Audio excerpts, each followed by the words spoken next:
আপনারা দেখুন এবং এই মেডিটেশন এখন পর্দা 5 মিনিটের জন্য বন্ধ করা হচ্ছে। ষষ্ঠীর শুরুতে গিয়েছিলাম জীবন্ত মা দুর্গাকে দেখতে প্রজাপতি ব্রহ্মকুমারীজ ঈশ্বরীয় বিশ্ববিদ্যালয়ে।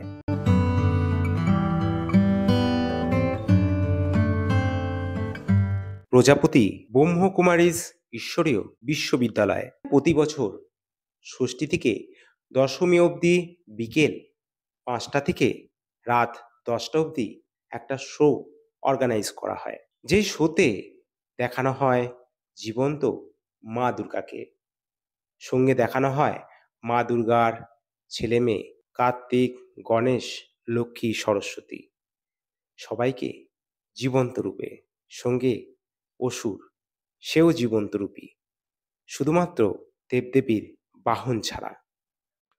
নাটক বা থিয়েটার মঞ্চের মতো এখানে আয়োজন করা হয়। পর্দা সরতেই শো শুরু হয়ে যায়।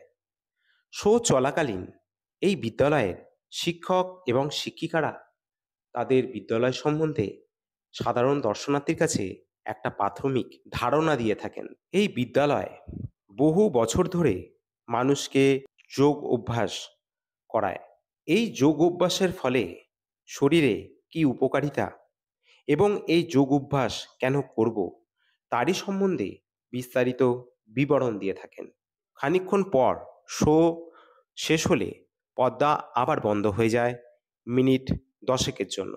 তারপর আবার পুনরায় শো চালু করা হয়। এরকম বেশ কয়েকটা শো চলতে থাকে বিকেল 5টা থেকে রাত 10টা অবধি।